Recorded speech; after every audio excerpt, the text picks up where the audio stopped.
What's up, guys? Your boy Benny. President Trump did something that I wish he would do like every single day. Gotta be honest, it's like not practical, right? Because it takes like 2 hours. But President Trump was just live for an hour and 15 minutes in front of members of the media, calling on a wide variety of reporters, most of them who probably hate his guts, answering any question they're choosing and answering the questions. It's amazing. We haven't seen anything like this in years because Democrats put up people that are low functioning, low IQ, and smooth brain. They don't trust them to even answer basic questions. This is what it looked like when President Trump did a press conference just moments ago. Every network. This is a genius plan. This is a genius plan. Do it, baby. Look at some of these like incredible imagery here. Again, this is President Trump, the man in the arena, standing here with members of the press, flanking him. He answered like 30 questions, again, for 75 minutes. President Trump stood there. Look at this chyron. It's amazing. Trump faces media as Harris avoids for last 18 days. Trump takes questions as Harris dodges media. Oh, man. It's a beautiful thing. And it really caused a lot of people to ask this very simple question. Strange spectacle played out on national TV. A major party nominee stood at a microphone for an hour, calling on people called journalists to ask him questions of their choosing, and he answered all of them. Duh. Kamala Harris, running scared, hasn't done a press conference in months, actually. In months. Joe Biden, years? When was the last time Joe Biden took questions unscripted? Ladies and gentlemen, it just doesn't happen. And so, again, the man in the arena answering the questions that we want to have answered. And what were the first things that Donald Trump said? Donald Trump said that he will be doing 3 debates with Kamala Harris. Holy moly. This is awesome. What a mogging of Kamala Harris. For somebody who can't do a debate, for somebody who can't stand like this man and say, what are your questions? Without cue cards, without a phalanx of advisors, and that every little moment scripted means insane. Look at this moment from Kamala Harris. This Kamala Harris, last night, she got heckled and she had a meltdown. Like, this is like wicked cat lady energy. Watch this. Tax breaks to billionaires and big corporations. He intends to cut Social Security and Medicare. He intends to surrender our fight against the climate crisis, and he intends to end the Affordable Care Act. You know what? If you want Donald Trump to win, then say that, otherwise I'm speaking.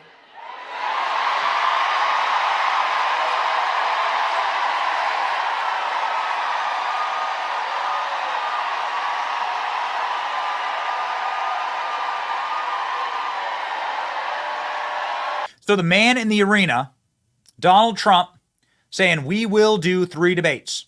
We are going to do it. Over an hour now, and commitment to 3 debates. Where's Kamala? Says Donald Trump's senior advisor, Jason Miller. Yeah, where is Kamala? Donald Trump saying that he is the man in the arena, that he's going to do 3 debates, and a couple of other very interesting things. One, Trump showed the reporters the scar on his ear. He pointed the top of his ear, and he said it was at the top of his ear that got grazed by the bullet. That, of course, been confirmed by the FBI in an incredible moment. Even the director of the FBI was parroting conspiracy theories that Donald Trump wasn't hit by a bullet, or maybe just something else. Maybe his ear just started bleeding just as the gunfire went past it. President Trump showing the media his bloody ear. That is healed because Trump is a quick healer. On the assassination, is your ear fully recovered? Is there a scar?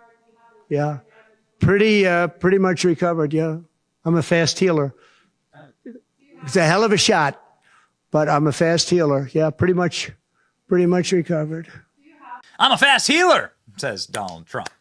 Donald Trump saying that he hasn't healed, though, from Joe Biden being kicked out of office, and that Joe Biden was forced out of the presidency.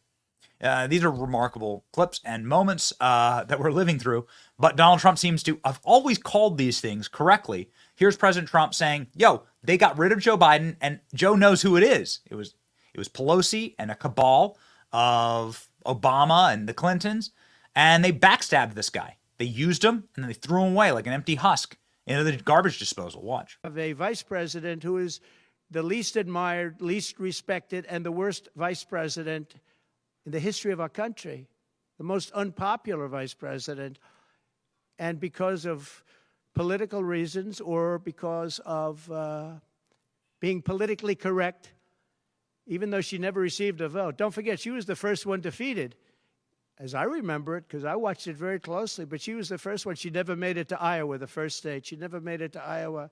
She was the first one that was defeated. She was the nastiest to him. She was nasty with the calling him a racist and the school bus and all of the different things. She was very nasty to Biden. And shockingly, he appointed her, asked her to serve as vice president. Well, I don't know if he's happy about that decision right now. This was taken away. The presidency was taken away from Joe Biden. And I'm no Biden fan, but I'll tell you what, from a constitutional standpoint, from any standpoint you look at, they took the presidency away. And people were saying he lost after the debate. He couldn't win. Well, I don't know that that's true necessarily. But whether he could win or he couldn't win, he had the right to run. And they took it away. They said they're going to use the 25th Amendment. They're going to hit you hard. Either we can do it the nice. I know exactly, because I know a lot of people on the other side, believe it or not. And they said, we'll do it the nice way or we'll do it the hard way. And he said, all right. So that, I mean, they've really taken, what they've done is pretty incredible. Alex Jones responding to our posting of that clip, saying the coup is real. Saying Kamala Harris was installed as the nominee. Ooh, baby. Donald Trump going there on Kamala Harris, talking about how close he is to Kamala Harris's old boyfriend and former boss, Willie Brown, who describes himself as the kingmaker of Kamala Harris's career in the Los Angeles Times, about giving her gifts and appointing her to special commissions that got her a ton of money, and saying there'd be no Kamala Harris without him. Donald Trump knew this guy and had this to say. Please. Mr. President, there's been some discussion around Vice President Harris's relationship with Willie Brown, former mayor of San Francisco, and how that might have intersected with her career trajectory. So I'm just wondering if you followed that discussion at all and had any thoughts on it. Well, I know Willie Brown very well. In fact, I went down in a helicopter with him. We thought maybe this is the end. We were in a helicopter going to a certain location together, and there was an emergency landing. This was not a pleasant landing, and Willie was he was a little concerned. So I know him pretty well. I mean, I haven't seen him in years, but he told me terrible things about her.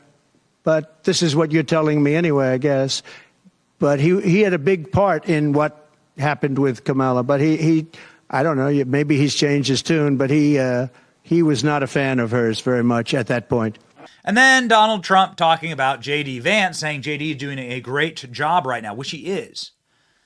He's doing an amazing job. J.D. Vance mogging Kamala Harris actually yesterday. So it was Donald Trump's at the microphones today. J.D. Vance was at the microphones yesterday in front of Kamala Harris's plane. Here's Donald Trump talking about his vice presidential selection. We'd like to do 3 debates. We think we should do 3 debates. We think Fox and ABC, and we also have CBS is going to do the vice presidential debate. So CBS will do vice presidential, and I have to tell you, J.D. Vance has really stepped up. He's doing a fantastic job. The reason Donald Trump was so excited about J.D. Vance was because of this extra energy that we've seen from J.D. Vance over the last 24 hours. Somebody has unleashed J.D. as white boy summer. Boy, I got to tell you, man. J.D. Vance and his team walking over to Kamala Harris's plane and doing their own press conference.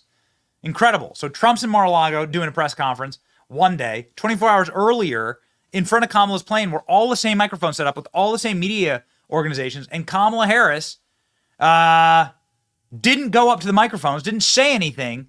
J.D. Vance did. Watch.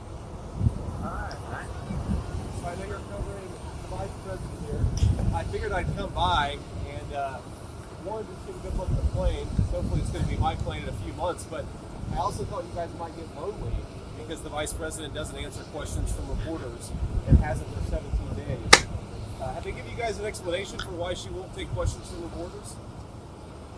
No? Nobody? Okay, great. Well, I hope that she changes her mind, because it'd be good for the American people, and I think it'd be good for you all if she actually ran a real campaign instead of one from a basement with a teleprompter. So have a good one, guys. See ya. What would you like to hear from her? I'd love her to answer some questions. I'd love her to just answer what she wants to do, and also explain why every single position she has changed. She pretends to be a prosecutor, yet she pretends to be a tough on crime prosecutor, and yet here she is wanting to defund the police. She's the border czar, yet she's opened up the American southern border. This is a person who has to answer the questions from the media, and it's disgraceful that she wrote for you guys. It's also insulting to the American people. But anyway, we're gonna go do our event. I appreciate you guys being here. I wish she paid you some more attention. See ya.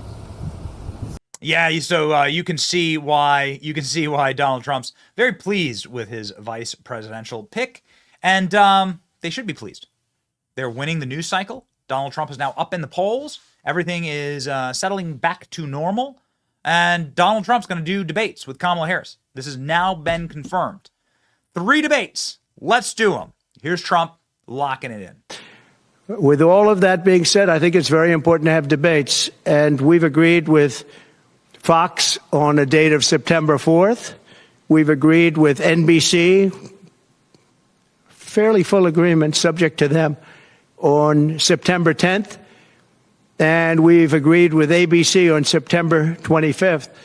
So we have those 3 dates, and those networks, they're very anxiously awaiting that date and those dates. So we have September 4th, September 10th, and September 25th. We have spoken to the heads of the network, and it's all been confirmed, other than some fairly minor details. Audience, some location, which city would we put it into, but all things that will be settled very easily. I think it'll be very easy. The other side has to agree to the terms. They may or may not agree. I don't know if they're going to agree. She hasn't done an interview. She can't do an interview. She's barely competent, and she can't do an interview. But I look forward to the debates, because I think we have to set the record straight. Why is it that millions of people were allowed to come into our country from prisons, from jails, from mental institutions, insane asylums, even insane asylums? It's a mental institution on steroids. That's what it is. When you see the people that are coming into these are institutions that are being emptied out, not in South America, all over the world, including South America, all over the world. Prisons are being emptied out into our country because we have a president that's the worst president in the history of our country. We have a vice president who is the least admired, least respected, and the worst vice president in the history of our country. The most unpopular vice president, and because of political reasons or because of being politically correct, even though she never received a vote. Don't forget, she was the first one defeated, as I remember it, because I watched it very closely, but she was the first one. She never made it to Iowa, the first state. She never made it to Iowa. She was the first one that was defeated. She was the nastiest to him. She was nasty with calling him a racist and the school bus and all of the different things. She was very nasty to Biden.